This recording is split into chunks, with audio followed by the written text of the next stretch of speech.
Hello bachon, let us read this question. So the question says, a planet of volume V and mass capital M has gravitational acceleration small g on its surface. तो एक planet का volume और मास अगर दिया गया है और उसका एक्सीलरेशन जो ड्यू टू ग्रेविटी जी है वो भी दिया गया है, तो अगर यहाँ पे क्या होता है, if it expands to 8 times its original volume, तो जितना पहले इस प्लैनेट का वॉल्यूम था अगर ये इसके 8 गुना ज़्यादा बड़ा हो गया वॉल्यूम में, what will be the acceleration due to gravity. तो जो एक्सीलरेशन ड्यू टू ग्रेविटी है ये क्या होगा हमें फाइंड आउट करना है। तो सबसे पहले हमारा जो की कॉन्सेप्ट है वो जान लेते हैं।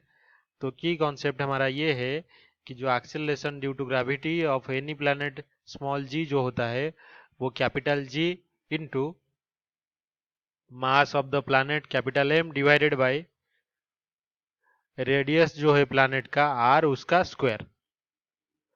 तो अभी हमारा कंडीशन क्या है, जो इनिशियल था हमारा volume, initial volume is equals to अगर v हुआ तो अभी जो एक्सपांडेड वॉल्यूम होगा बढ़ने के बाद एक्सपांडेड वॉल्यूम ये is equals to 8 time original volume हो गया। तो इसीलिए हम ये लिख सकते हैं कि जो न्यू रेडियस अगर प्लैनेट का new radius is equals to अगर कैपिटल आर हुआ तो जो वॉल्यूम होगा एक्सपांडेड वॉल्यूम वो होगा 4/3 pi cube is equals to हो जाएगा 4/3 पाई स्मॉल आर क्यूब, और इससे कितना मल्टीप्लाई करना है 8, क्योंकि ये 8 गुना है ओरिजिनल वॉल्यूम से। तो अभी इसी को देखते हुए दोनों साइड से हम कैंसिल कर देते हैं जो कॉमन टर्म्स हैं, और हमारा जो नया आर कैपिटल आर ये कितना हो जाएगा, अगर इसका क्यूब रूट ले लें, क्यूब रूट ऑफ 8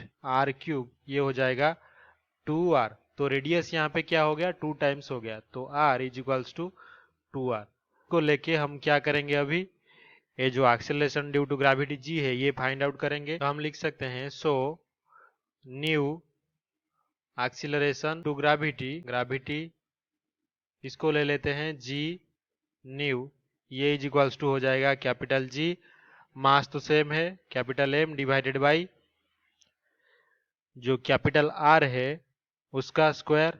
तो ये हमें पता है कि G M divided by 2r का स्क्वायर, तो ये हो जाएगा 1/4 into capital G M divided by R square. तो ये हमें पता है कि G M by R square जो है वो पहले जितना एक्सीलरेशन ड्यू टू ग्रेविटी था स्मॉल जी उसके इक्वल है। तो इसको हम लिख सकते हैं कि जो जी न्यू है ये हमारा इक्वल्स टू है 1/4 जी। तो यही हमारा रिलेशन है। तो अगर हम ऑप्शन ए को देखें इसमें 4g है ये गलत हो जाएगा, ऑप्शन बी 2g गलत हो जाएगा, ऑप्शन सी में क्या है g/4, तो ये सही उत्तर होगा क्योंकि हमारे आंसर से मैच कर रहा है।